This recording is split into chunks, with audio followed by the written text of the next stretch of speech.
Hey, a show of hands, please. How many of you ever in your life at some point have felt that your prayers were not being heard? That you were praying hard, you were praying fervently, you were praying with great conviction, but you just look back and you say, they were not really, no, God was not hearing, God was not listening. Has anybody ever felt that?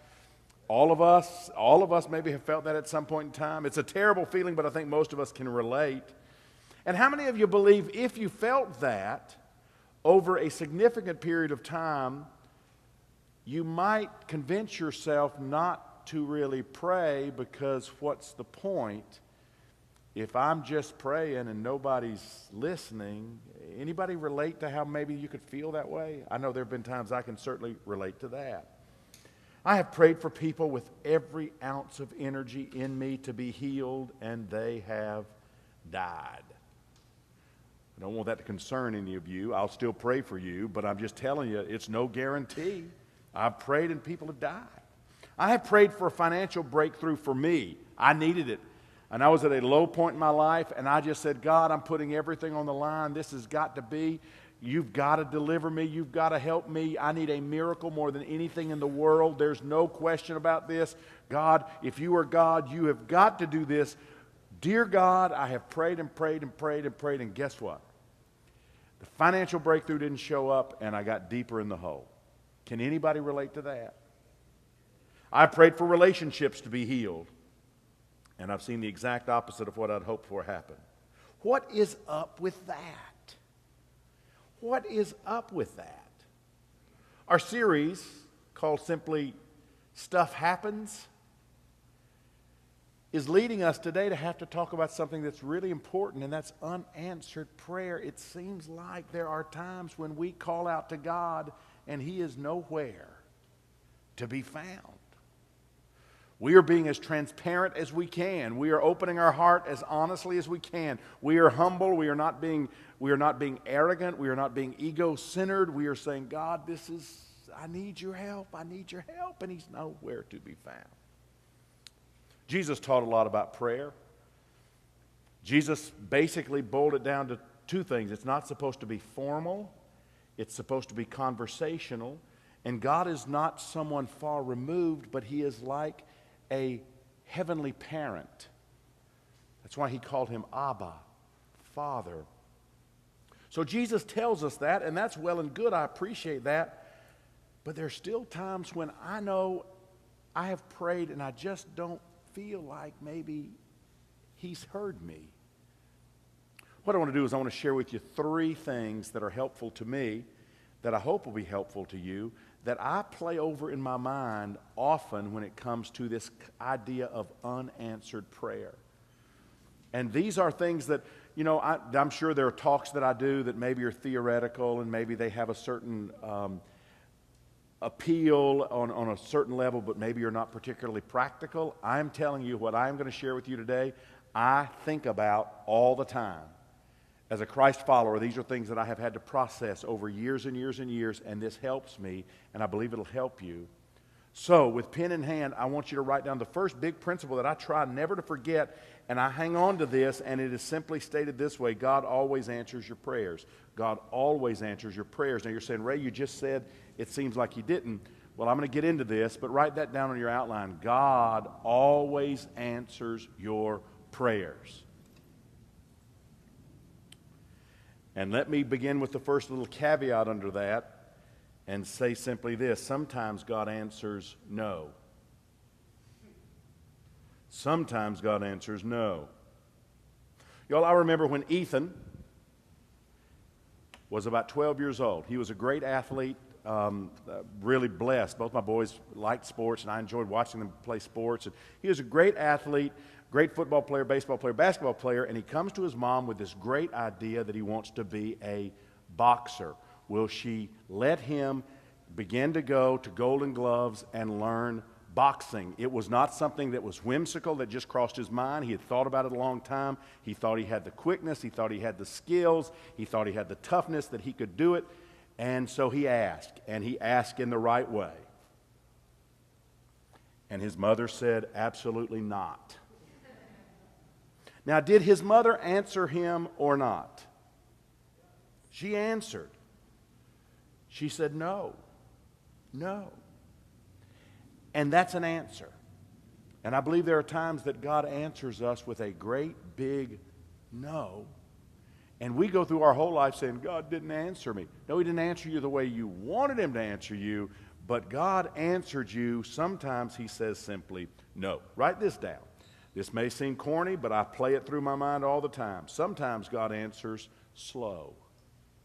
Sometimes it's not a no, it's not an absolute not, it's not you're not going to become a boxer. I don't want your brain scrambled. You're not going to do that. Sometimes it is the timing is not right. It's going to take a little while.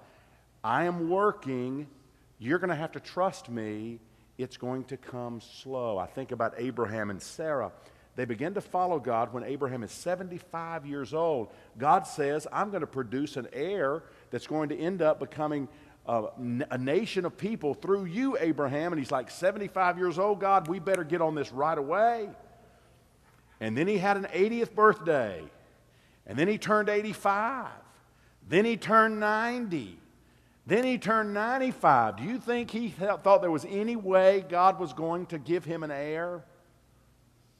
But at 100, ding, ding, ding, ding, ding, ding, ding, ding, ding, ding, ding, baby.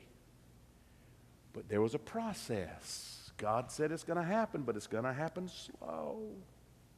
There are always things beneath the surface we don't know about that God knows about. So sometimes we pray. Jane was telling me this morning about a prayer. She prayed, I think, 20, 30 years. Prayed one particular thing over and over and over again.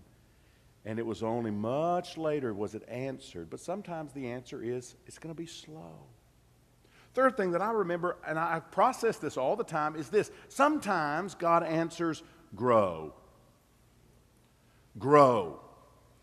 You're not ready for this yet. You will be, but you're not yet.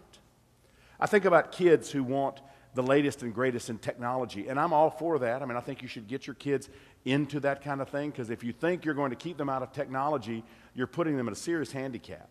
I see Avery's 3 years old. He knows how to get around on the iPhone better than I know how to get around on the iPhone. He can find what he needs to find. It's amazing. And sometimes you'll see little kids even younger than him, and they don't totally understand. They'll go to the TV and they'll want to swipe the commercial away. It's like, okay, you can't do that yet. One day you'll be able to, but not yet. But sometimes they come to their parents and they have this great idea for maybe it's the latest iPhone or maybe it's the latest technological gadget. And sometimes mom and dad have to say, you know what? You're not quite ready for that yet. It's not a penalty. It's not punishment. You're just not ready yet. Often when our kids get old enough to drive, we want to help them get in a car.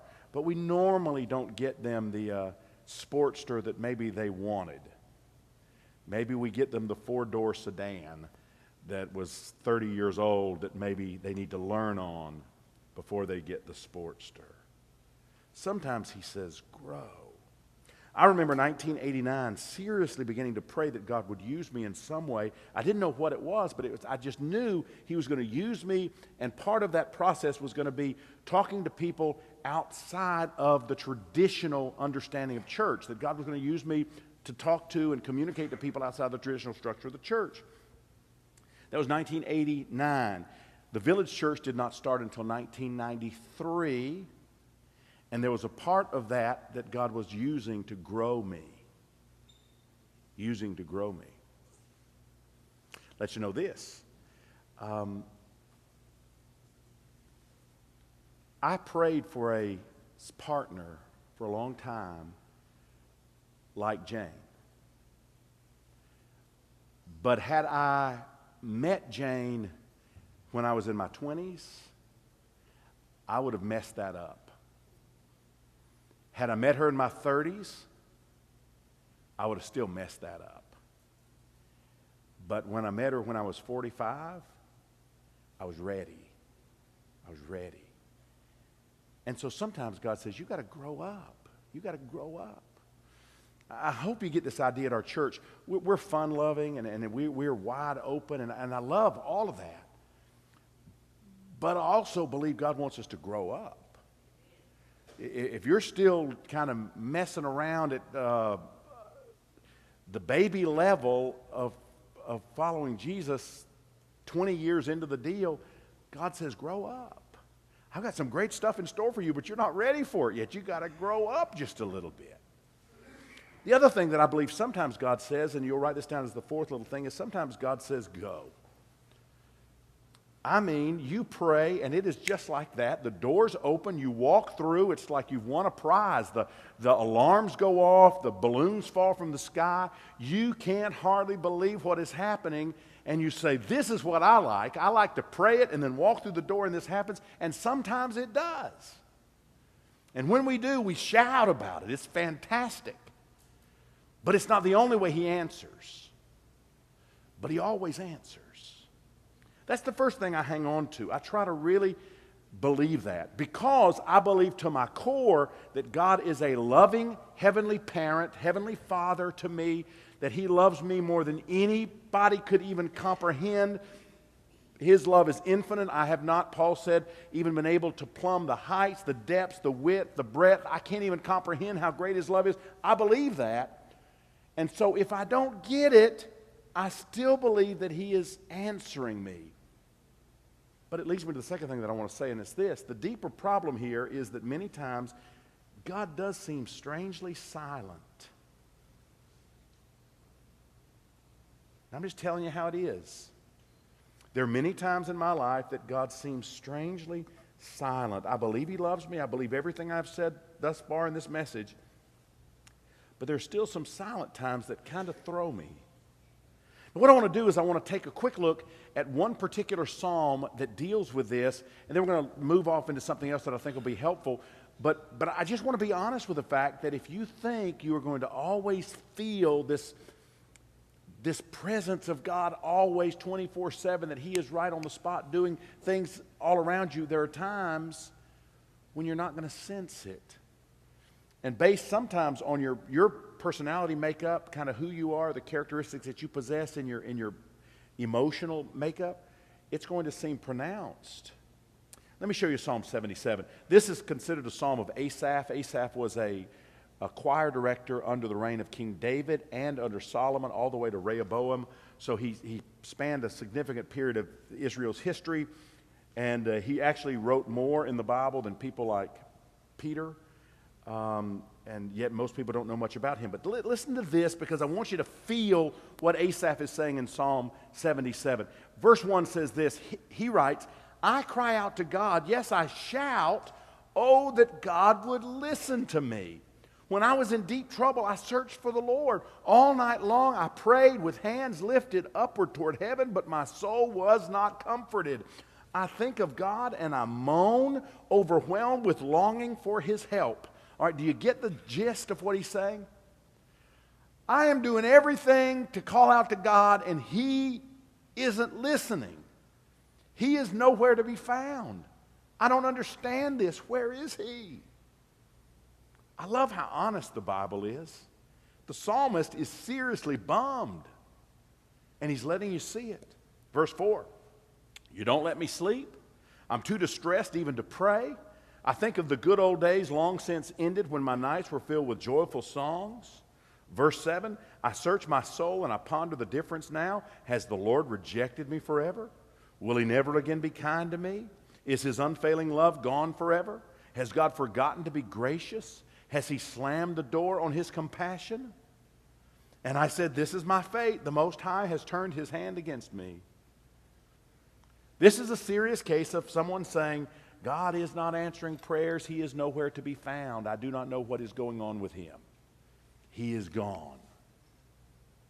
Again, I love how painfully honest the Bible is. You know, if I was starting a religion, the truth is I would put stories in that were all exemplary stories of people serving the Lord. I wouldn't put a lot of goofy stories of people doing stupid stuff. But in the Bible, there's all kind of goofy stories of people doing stupid stuff.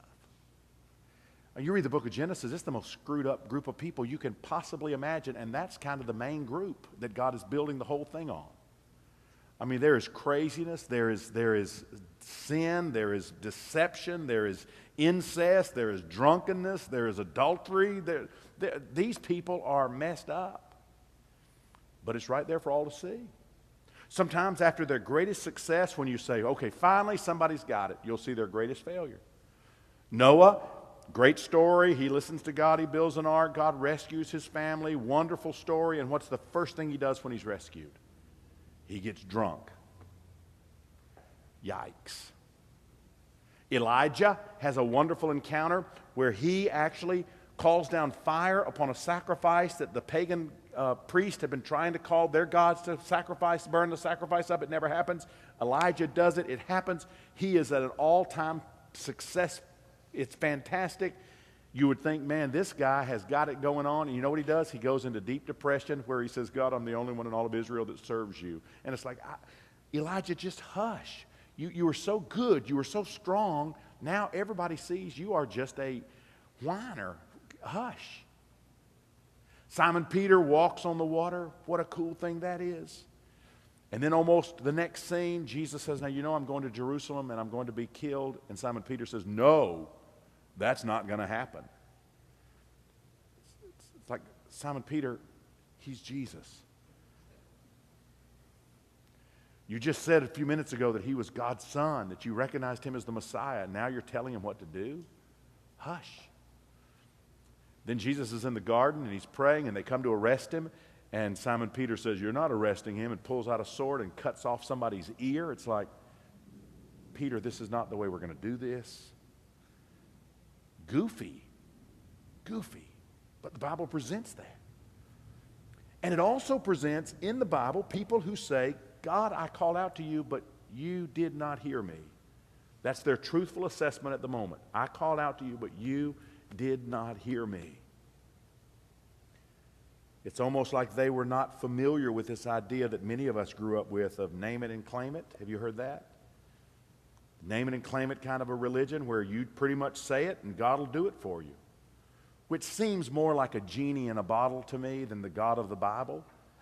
But some people believe that that's kind of the way it works. You know, God, I am commanding you because you told us to command you, do this. And God's going to do it.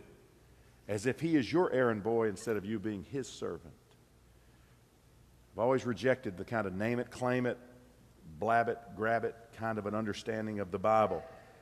And I think the psalmist is being very truthful when he says, God, I've called out to you and you were nowhere. Let me tell you one of the most profound stories I've ever read. You know C.S. Lewis. He was a great writer in the 20th century, primarily 1930s, 1940s, 1950s, 1960s in Great Britain. He wrote Mere Christianity, which Ethan was the first person I ever knew that read it and said, Dad, this is the coolest, greatest thing you could ever. It started out as just being a chapter that C.S. Lewis would read each week on British radio during World War II. And it was put into a book, and Ethan said, Dad, you got to read this. And so I read it. But he also wrote the Chronicles of Narnia, The Lion, the Witch, and the Wardrobe, the Prince of the Caspian Prince, or something like that. Anyway, he wrote a lot of things. And he was brilliant, loved God, brilliant scholar. And he never got married. He was kind of one of those guys that stayed a bachelor for a long time, but then he met the love of his life. She was an American divorcee, and he fell madly in love with her, and they got married, and they had the best time. But just as quickly as they fell in love and were having this wonderful time, she was stricken with bone cancer, and she died an agonizing death. And it broke his heart. And he wrote something called, a book actually, called A Grief Observed. A Grief Observed. It was so negative, he didn't write it in his own name. He didn't write it as C.S. Lewis. He wrote it as N.W. Clerk. That was the author, N.W. Clerk. And he didn't call his wife's name Helen, he just called H. All the way through when he talked about his love and the cancer, he just described H. And I'm talking about it was brutal. He says this isn't on the screen, I'm just going to read a little bit of this to you. Meanwhile, where is God? Where is God? This is one of the most disquieting symptoms. When you're happy, so happy that you have no sense of needing him, so happy that you're tempted to feel his claims upon you as an interruption, if you remember yourself and turn to him with gratitude and praise, you will be, or so it feels, welcome with open arms. But go to him when your need is desperate, when all the other help is vain, and what do you find? A door slammed in your face, and a sound of bolting and double bolting on the inside. And after that, silence. you may as well turn away. The longer you wait, the more emphatic the silence will become. Listen to this. This is a man that's in great pain. There are no lights in the windows. It might be an empty house. Was it ever inhabited? It seemed so once. And that seeming was as strong as this. What can this mean? Why is he so present, a commander in our times of prosperity, and so very absent, a help when we are in trouble? This is C.S. Lewis grappling with, I don't feel God. I don't feel God. He continues, not that I am, I think, in much danger of ceasing to believe in God. The real danger is of coming to believe such dreadful things about him. The conclusion I dread is not so there's no God after all, but so this is what God is really like. He's in great grief. On the screen, this is the last little quote from this book. Talk to me about the truth of religion and I'll listen gladly. Talk to me about the duty of religion and I'll listen submissively. But don't come talking to me about the consolations of religion or I shall suspect that you don't understand. What's he saying? He's saying, God isn't answering me. I'm talking, I'm asking, I'm calling out, I'm doing all these things. Psalm 77, I know the feeling. I'm moaning to God, my hands are outstretched. He is not hearing me. He's not hearing me. Now this is reality. I can preach it differently, but I wouldn't be telling you the truth. I try to always think, what do I hope people will get from the talking? Can I tell you, I wanted you to get the first part, which is God always answers, but I also wanted you to get the second part, which is this. Sometimes it's not going to feel so. Sometimes you're going to say, I feel like he is not present. I don't even know if he is real. You say, Ray, you feel like sometimes he's not real? Shocker alert, yes. You know what they call that? Walking by faith. You can't see it. You don't 100% understand it. You're not hearing anything, but you're just trusting and you're just walking and you're just trying to hang on in the quiet times. I do believe he always answers, but sometimes I don't feel his presence or his answers, and there are times when he seems dreadfully silent to me, and I just want you to know, if you feel those things, you are not a freak. If you feel those things, you are just where the psalmist was in Psalm 77. You are just where many of the saints of God in the Old Testament were. You are just where many of the saints in the New Testament were. You are where all the church fathers have been. You are where all the great men and women of the faith down through history who have been honest. Mother Teresa, read her journals. You will find that there were times when it was a tough walk because God didn't seem present to her. And yet we look back and say she's one of the greatest women that's ever lived. God's presence was so profound in her, but she would say sometimes it didn't seem so. Which leads me to the third thing that I try to do, and I want you to write this down, and it's this. A helpful practice for me when I find myself in this situation is to stop sometimes praying and just focus on simply remembering. Sometimes that's the best thing to do. Now, this may sound crazy to you, and some of you may say, Ray, you want us to stop praying? Yeah, temporarily stop praying. There are times when the best thing you can do is to take a deep breath and stop talking and just start remembering when you know God showed up in your life. There are times when you know it. There are times that you know it. One of my favorite verses is Philippians 4:8.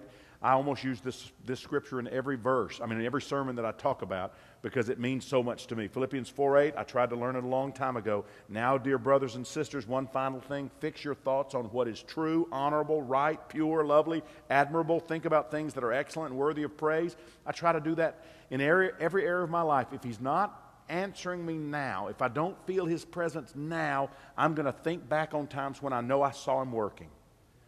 Now, I wouldn't tell you ordinarily that you need to spend a lot of time thinking back, because many times people live their lives in the past when they were a superstar in high school and they're just living glory days and that's kind of their life. They're stuck. That's not smart. Or they go back to some wretched thing they did in their past and they kind of relive that over and over again. Man, ask for forgiveness and then move on. Move past it. But in the area of God's hand, sometimes it is very, very important for us to go back and remember when we know God did something in our lives. Very important. That's what the psalmist did. Look at verse 11, Psalm 77. The psalmist turns a corner, verse 11. But then I recall all you've done, O Lord. I remember your wonderful deeds of long ago. They are constantly in my thoughts. I cannot stop thinking about your mighty works. Verse 13. O God, your ways are holy. Is there any God as mighty as you? You are the God of great wonders. You demonstrate your awesome power among the nations. By your strong arm, you redeemed your people, the descendants of Jacob and Joseph. Verse 16. When the Red Sea saw you, O God, its waters looked and trembled. The sea quaked to its very depths. The clouds poured down rain. The thunder rumbled in the sky. Your arrows of lightning flashed. Your thunder roared from the whirlwind. The lightning lit up the world.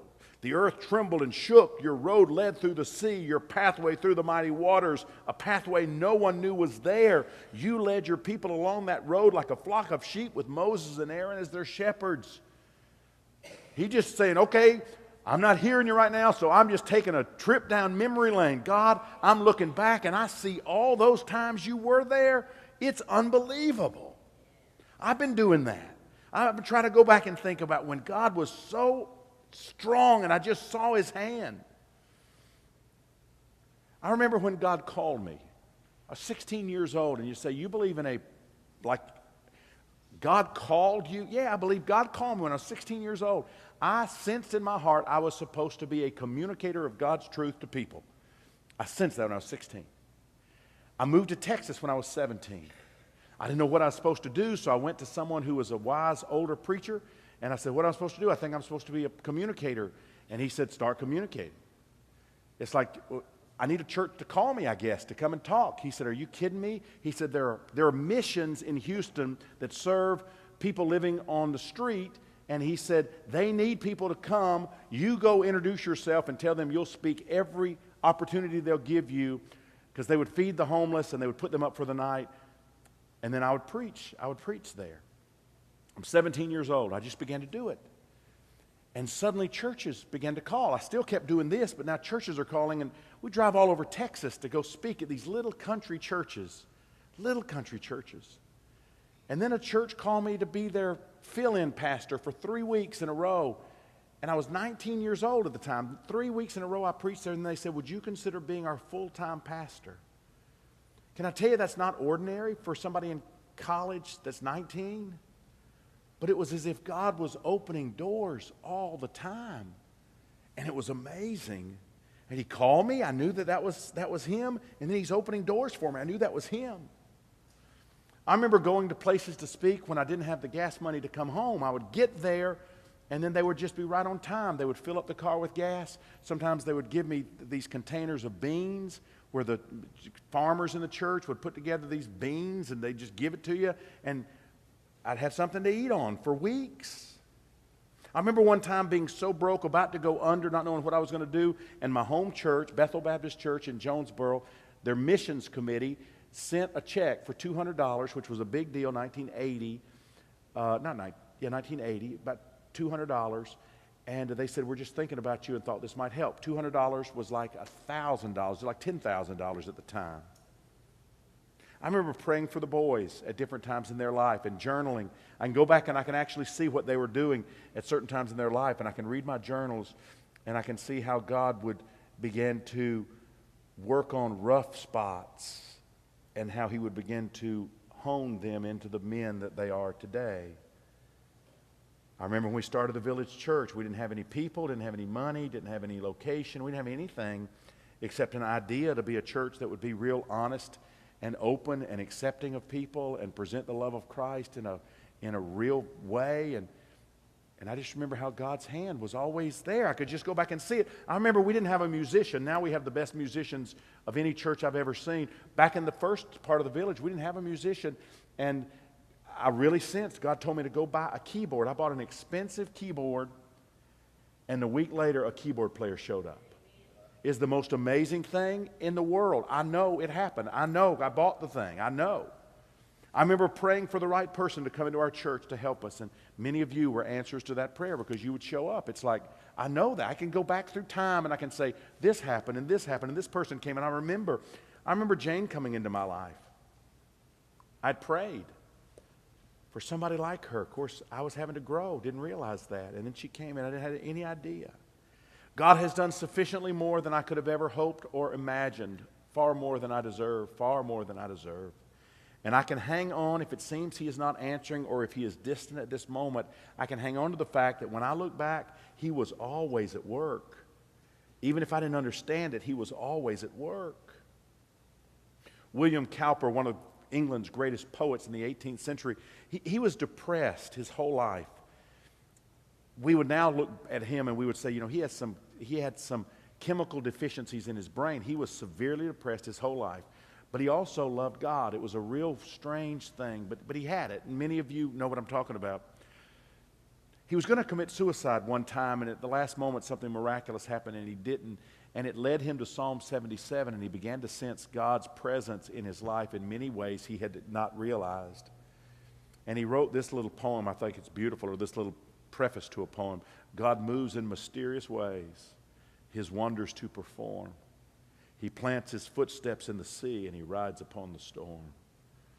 But I love that first line, God moves in a mysterious way. And He sure does. God may be silent right now for you, but I want you to know He is working behind the scenes. He is working behind the scenes. 2 quick stories and we're through. First story. There's a Cherokee Indian legend, which I think points to something that's important to remember. It's something I try to remember in my own life. They say that when a young boy growing up as a Cherokee reaches that stage when he is to become a man, and I don't know what age that is, but he's still a little boy, but he's going to become a man now. There is something that he has to do. His father will take him deep into the forest. And when he is deep in the forest, he will blindfold him, and he'll leave him alone. The little boy has been really with his mom his whole life. He's been kind of taken care of his whole life, but now he's in the middle of the forest, and he is blindfolded, and his father leaves him there. And he is required to sit on a stump all night and not remove the blindfold until the sun first comes upon his eyes in the morning. He cannot cry out. Can you imagine a little boy in the middle of the forest, in the middle of the night, but he can't cry out? Making it through the night, he'll pass the initiation and he'll become a man. And then he can't tell any other boy what it was like. He just has to hold that as a secret in his heart for the rest of his life. Can you imagine what it would feel like to be that little boy in the forest all night long? I can tell you, as somebody who's more comfortable in the city than the forest, I'd be screaming like a girl. There's no way. There's just no way. I'd hear noises and I'd scream. I just know I would. The boy is naturally full of fear. He can hear all the noises of all the wild beasts, and he wonders if maybe even another Indian from another tribe is going to hurt him. The wind howls about him during the night, but he needs to remain stoic if he is going to reach the stage of being a man. But finally, after a horrific night, the sun appears and he removes his blindfold, and you know what he sees. He sees sitting next to him his father, who was there all night and never left him. And he realizes that his father is there to watch over him. The son is precious to his father, and his father is not leaving him alone. One more story and we'll close. In the book of Judges, Joshua is actually given the command to lead the nation of Israel into the promised land. You know, they've been this nomadic people for 40 years wandering around in the desert, and they've been promised the promised land, the promised land, the promised land. God helped them. They escaped Egypt through the Red Sea. There were some big miracles, but it's been a long time. And now they're finally going to go in, and Joshua tells them, here's the plan. Tomorrow morning we're going right through the Jordan River. We're going to march through the Jordan River. I would have loved to have been around back then in the sense of saying, can you run that by us one more time? We're going to do what? We're going to just go through the river. Have y'all thought about this a lot? Have y'all talked about this a lot? This is how it's worded in the scripture. Now the Jordan is at flood stages all during harvest, yet as soon as the priest who carried the ark reached the Jordan and their feet touched water's edge, the water from upstream stopped flowing. I hear the phone, and I'm thinking pepperoni pizza. Let me read it one more time. Let's turn that off and I'll start reading verse 15. Now the Jordan is at flood stage, all during harvest. Yet as soon as the priests who carried the ark reached the Jordan and their feet touched the water's edge, the water from upstream stopped flowing.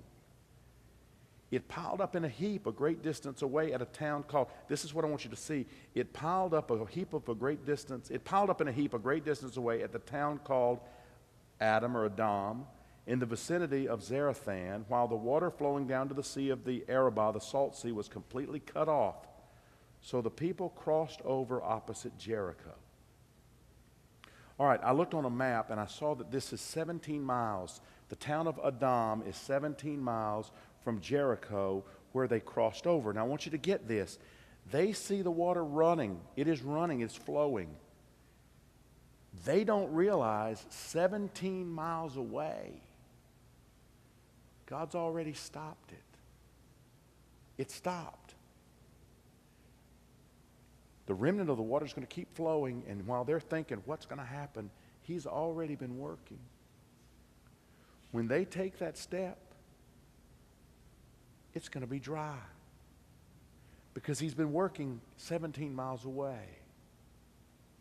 Here's my point about unanswered prayer. I believe he always answers. I believe sometimes he says no, sometimes he says slow, sometimes he says grow, sometimes he says go. I believe that. I believe the truth is, though, sometimes it feels as if he is very, very distant. I believe that's so, and I believe you're not a freak if you believe it. It's the truth. Sometimes you don't feel him close, especially different personality types have a tendency to feel that even stronger. I believe that's so. But I also believe I can look around and think back to all those times he was there, and I can take it to the bank. If he was there in the past, he's going to be there today. He is like that father sitting beside the Cherokee Indian boy in the woods. He may not be seen, but he is there always. And he loves us. Oh, he loves us. He loves us so much. So if you're feeling like you're all alone, and you feel like the howling winds and the beasts of the wild are about to devour you, I want you to know he's there.